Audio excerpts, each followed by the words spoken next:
insurance company will try to settle with you quickly, but for less. Unacceptable. We work hard to get you the maximum settlement possible. Faster.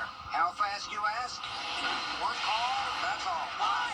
CallKid.com. It's MASH CTV. 2 full hours of MASH C laughs. What about rank? Can I help it if I'm not as rank as you? Weeknights starting at 6 on BTV. Live for 6 is weather coverage you can count on. The News Channel 6 mobile app is now even better. Download it today. Hello, May, and hello, storms. I'm tracking increasing storm chances as we go into the first weekend of the month. On details coming up. Right now on News Channel 6 at 4, faith, fellowship, and a powerful message of unity. Augusta leaders mark the National Day of Prayer with a morning of reflection and purpose. Also ahead, recognizing the best and brightest. A standout senior named Overall Youth of the Year at a special luncheon filled with outstanding seniors. What's next for that honoree? And coming together for a good cause, the community rallies behind 2 deputies wounded in the line of duty, a special fundraiser, and how you can help coming up. Live from Television Park, this is WJBF News Channel 6 at 4.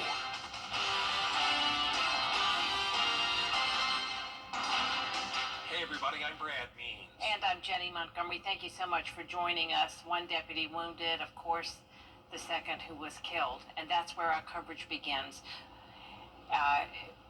We will, after we tell you about this, the death of former Georgia House District 122 Representative Ben Harbin.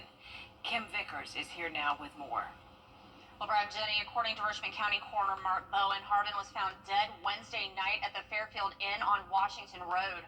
Harbin represented District 122 in the Georgia State House from 1994 until 2015. He resigned in July of 2015 to become a lobbyist. Leaders across Georgia took to social media to express their sorrow at the news of Harbin's death. Columbia County Commissioner Trey Allen saying, "I'm simply heartbroken. Ben Harbin was a loving father, a dedicated public servant, and most of all, to a lucky few, a fearless friend." Harbin's longtime friend and colleague, Superior Court Judge Barry Fleming, says he was shocked at the news and that he will be missed. He was a great guy. I mean, he's kind of one of those people that you would like to hang around with. He was fun, gregarious, always had a smile on his face. Professionally, he was very dedicated to his work as a state representative. Coroner Bowen tells me Harbin's death appears to be of natural causes and is still under investigation. He was 61 years old. Brad? Kim, thanks. And as you might imagine, reaction continuing to pour in following Harbin's death. He was a prominent figure in Georgia, and the governor, Brian Kemp, issuing a statement this morning. He called Harbin a dedicated public servant, said he helped balance our state budget and keep our AAA bond rating during the most difficult financial time in modern history, the Great Recession. The tributes continue to pour in for the Columbia County Sheriff's Office after Saturday's shooting. Last night, Congressman Rick Allen honored Deputy Brandon Sykes and Deputy Gavin White on the House floor. This heartbreaking event serves as a profound reminder of their commitment to selfless service. As they often do, these officers choose to prioritize the safety of others above their own, even in a life-threatening situation.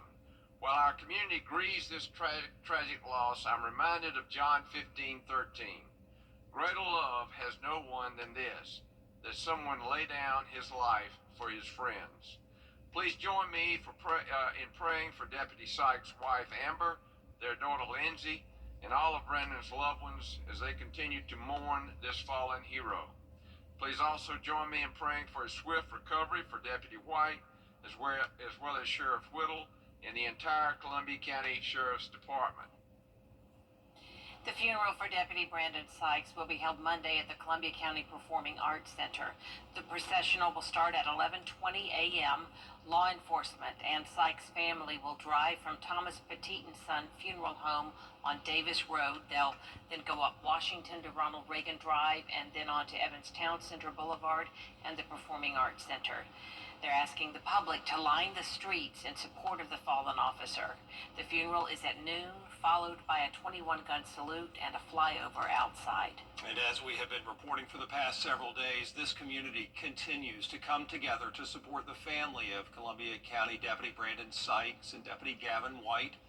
Isabella Moody now with word on a special fundraiser. The Columbia County Unity fundraiser will take place May 10th here at Augusta Christian Schools, and we'll have many local businesses taking part. There will also be a silent auction and a car show in efforts to raise money for the deputies' families. 100% of the donations and proceeds will be going back to the families.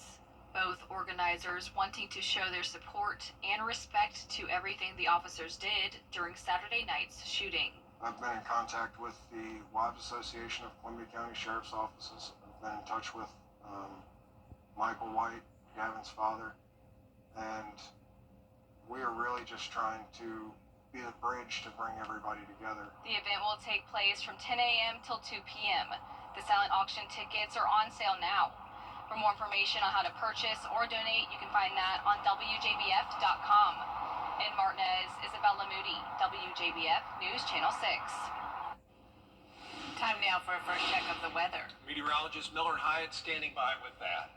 Brad and Jenny, it's a very summer-like start to the month of May. We have very warm temperatures, even a few pop-up showers and storms on Live Viper 6, but most spots are dry, and the storms we did have earlier, those are really fizzling out right now, but that's just very typical for this time of the year as we have the heat and humidity bubbling up these storms, but now they're just remaining showers pushing around Clarks Hill Lake and then up towards Fruit Hill and Pittsburgh, Limestone along 378. So right now over at SRP Park, we do have those cumulus clouds overhead. Earlier we saw one of those storms, but that has since moved out. So we're just sitting nice and warm across the area. So temperature-wise, notice the difference with the cool, rain-cooled air in Lincolnton 78. 87 though in Augusta, 85 in Louisville, 84 in Aiken, and really you can tell where the rain has been. The humidity is up to 68% in Lincolnton, but 36% in Augusta. So we're going from a very dry atmosphere, then up north we have a very wet and moist atmosphere. So we have this south wind here, pretty breezy, sustained at 13 miles per hour. So tonight, if you're walking the dog outside, just make sure to check Live Viper 6, our weather app, before you go out and about. But the storm threat is very low, and we're going to be seeing still warm temperatures as we go on forward. And then tomorrow, pretty much a carbon copy of today, maybe a little bit less storm coverage during the day, around at 10 to 20%. And then we really bump those chances up Saturday as a cold front starts to approach the region. And a few of those could be strong to severe. I'll have details coming up. Jenny and Brad. All right, we appreciate it, Miller. For Augusta's Charter Review Committee, the question is, will haste make waste? The committee is charged with recommending changes to the city charter. The chair is pushing for a goal of December to finish the work. This would allow the changes to go before voters next year. I believe a committee always has to have a goal. And if it's an open-ended process, it will drag out as long as you are allowed. And so it is a worthy goal to try to put it on the ballot when all the city affairs are taken care of in May of 26. A motion to add 5 more meetings this year to the schedule was approved, however, not with overwhelming support. The vote was 6-5. A special day for some outstanding students today. The Augusta Exchange Club hosting its annual Youth of the Year celebration. The club honored 9 seniors from all over this area. Each had to demonstrate strong grades, community service, and extracurricular activities. The overall winner, there he is, Sam Mershak out of Aquinas High School. I'm very, very honored. Hearing all the other representatives who were chosen, they all had so many different accomplishments, so many different sporting achievements, academic achievements, service achievements. I'm truly honored to be considered the top out of all of those candidates, but I believe that truly anyone could have won this award. It was a very talented field of people, so it feels nice to be recognized for my talents, but also to see all the good that all these other people are doing for our community and throughout the world. And from here, Sam goes on to the district competition for the chance to make it to the national level, we hope, and a $15,000 prize. Congratulations to all of the Youth of the Year winners. We know you're going to go on to do great things. Today is the National Day of Prayer, and communities around the country are observing it, including Augusta. This morning, First Baptist Church of Augusta played host for the Augusta Mayor's monthly prayer breakfast. It was sponsored by Miracle Making Ministries. Richmond County Sheriff Gino Brantley spoke at the event, and many other local leaders did as well. The event brings together businesses and community leaders for one main goal. That prayer is powerful and that we are stronger together than when we are divided. That's why we have a theme this year called Better Together. And so my message today is bringing that, and obviously we put Christ first in everything that we do, but making sure that the community knows that if we all work together, we'll be a better community for it. Katie McCauley there was the keynote speaker. I had the privilege of being the MC this morning. Storm clouds and speed. Weather delays at Texas Motor Speedway as NASCAR drivers get set for a high-stakes weekend. We'll take you trackside next. Speaking of storms, we have some on tap, and that's good news because we do have that drought continuing with the severe drought in portions of the area. I'll time it all out for you coming up in your full forecast. ET takes Schedule all month long on MeTV, WJBF 6.2. Is rainy weather putting a damper on your day? Enter to win your very own live Viper 6 umbrella today. Visit WJBF.com and click on Contests and fill out the entry form for your chance to win. Getting your hands on a live Viper 6 umbrella has never been easier. That's right. Lucky winners will be announced weekdays on News Channel 6 at 6. Who knows? It could be you. Sponsored by Busby's Heating and Air. When quality matters, call Busby's. Trusted since 1945. It is race weekend in the Lone Star State, but Mother Nature is making things tricky at Texas Motor Speedway. You know, one of NASCAR's fastest tracks is dealing with stormy skies as drivers gear up for a high-speed challenge, and really qualifying right now hangs in the balance. Joey Ellis is trackside in Fort Worth with what drivers are saying. It is one of the fastest tracks in all of NASCAR, but weather has put the brakes on some of the preparations here at Texas Motor Speedway. Massive hail and torrential downpours made its way through the area Wednesday. It's overcast conditions as it sits currently, but we are expecting another round of thunderstorms to make its way through the area on Friday, of course. That's when the Xfinity Series is set to have its qualifying round. Well, as for the track itself, well, we've already said it. Texas is 1.5 miles of pure speed of all the intermediate tracks that we'll see during the season. We're seeing drivers get in the 190s compared to when we're at similar tracks like Charlotte, where the normal speed is more closer to upper 170s and 180s. It's extremely hard to pass here, and some have been very vocal about how hard it is just to find any kind of grip. Drivers going into turns 1 and turns 2 on those outside lines can certainly find themselves into the wall, and this is truly one of racing's most puzzling tracks to solve. Texas is just so unique and such a challenge to get around that place. Turn 1 and 2 is so tricky, and then 3 and 4 is tricky for completely different reasons, and we've honestly just had a lot of bad days there, so I'm excited to get back there and try to overcome that. Strategy's tricky there. You can't just be poor in 1 and 2 and really good in 3 and 4. You have to be really good in 3 and 4, or really good in 1 and 2, and pretty good in 3 and 4. So it just you have to be good at everything at this level. You can't sacrifice one end of the track and try to make up for it on the other. Chase Elliott and the Hendrick Motorsports guys, they are certainly the talk of the town here, winning 3 of the last 4 races at Texas, including last year where Chase took the checkered flag. And speaking of Hendrick, Kyle Larson, he's here. We've seen him already taking in some of the grounds. Kyle Larson will be racing in Saturday's Xfinity Series race, replacing Connor Zilic in the Junior Motorsports 88 car. But back to the weather situation here in Fort Worth. If it is in fact a factor, it'll then be in the hands of NASCAR to set the starting lineup for Saturday's race. From Texas Motor Speedway, I'm Joey Ellis. A live look now at the Texas Motor Speedway in Fort Worth, where the engines are quiet for now, but NASCAR is gearing up for an exciting triple-header weekend of racing. Our coverage starts Saturday, pre-race action beginning at 1:30 in the afternoon with NASCAR Countdown Live on CW6, followed by the NASCAR Xfinity Series race. We'll be right back. Weather headlines on WJBF News Channel 6. Brought to you by Hickson Roofing. If your roof needs fixing, call Mr. Hickson. Having the PM on News Channel 6. Featuring WJBF WJBF's regional winner, Charlotte Gars.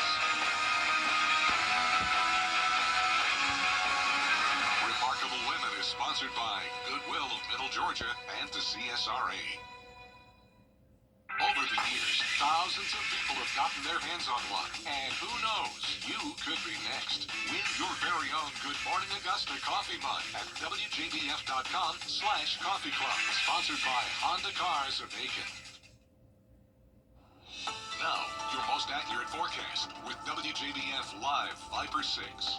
Live Viper 6 started out around 11:15 with some storminess across our northwestern counties, and then things just really blossomed with that heating of the day. But now they're just fizzling away just as fast as they popped on up, and that's what we've been talking about. We have these pop-up showers and storms as we begin the month of May today. But right now, we're all sitting mostly quiet, mainly just north of I-20. That's where we're seeing that storm activity. So right now, over at Wellstar MCG Health, we have some cumulus clouds overhead right now, but it is dry. Very warm. That's the big story for today. 87 degrees right now with the south wind at 13, so a little bit breezy, but notice the humidity is low, 36%, so it doesn't feel that humid outside, which is good news, but just the storms to the north, that's where all that humidity is building. So looking at satellite and radar, most of the two-state is dry, but notice all these clouds starting to push in from the Gulf, and that's going to set the stage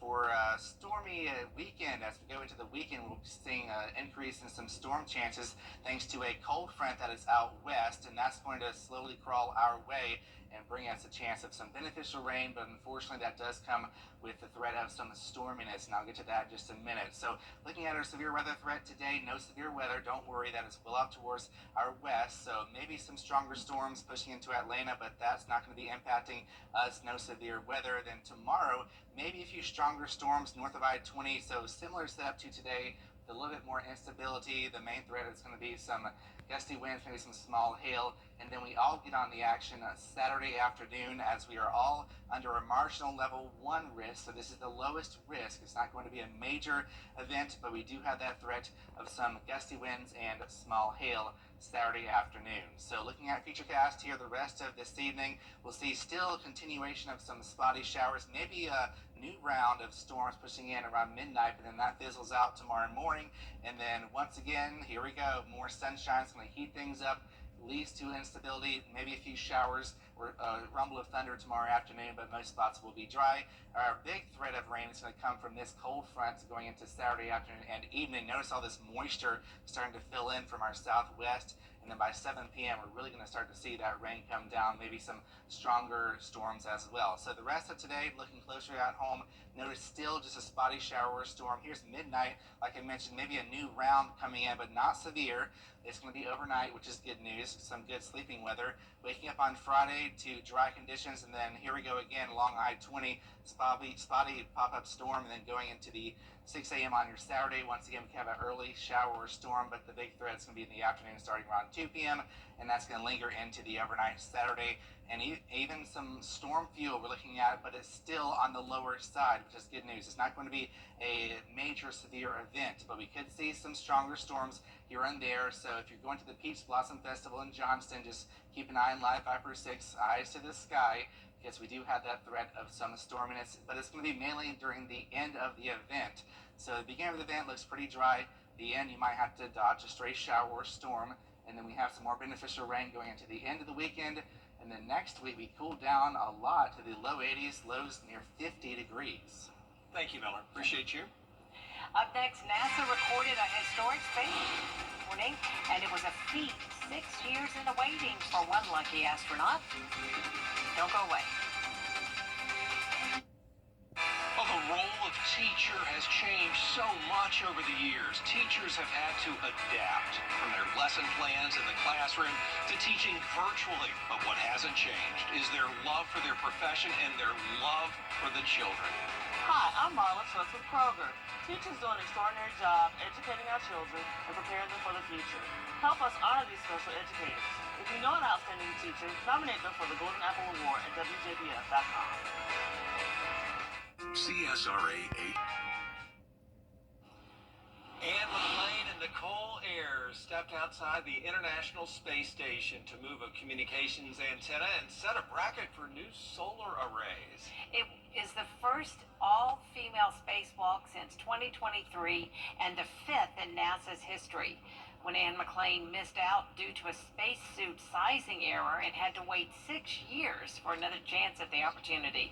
The upgrade could boost the station's power by up to 30%. Coming up on News Channel 6 at 4:30, a change at the highest levels of the White House. National Security Advisor Michael Waltz on the way out.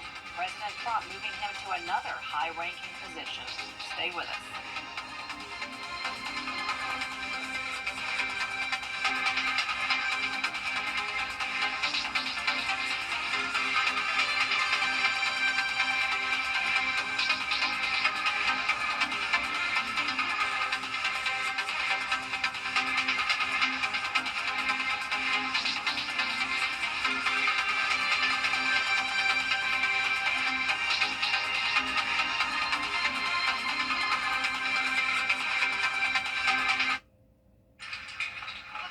What's with all the goats? Goat. George's outstanding attorney team? You've been injured in a car crash? Call George St. Injury Lawyers and get the GOAT on your side. Hurt? Call all nines now. Think you need a new roof? Y'all. At WJBF's Television Park Productions, our mission is to provide local businesses with top quality video and digital content at an affordable price. With decades of experience, our award-winning creative team will guide you step by step through the creative process, resulting in a successful marketing message for your brand. Over the years, we've helped hundreds of local businesses expand their voice. Visit WJBF.com/creative to find out how we can do the same for you. The CSRA is full of amazing women. Women who inspire. Women who innovate. Women who lead. That's why News Channel 6 brings you Women to Watch. On the last Wednesday of each month, News Channel 6 recognizes local businesswomen who are making a positive impact in our community. Nominate someone today at WJBF.com. Sponsored by Goodwill. When you've been hurt in an accident,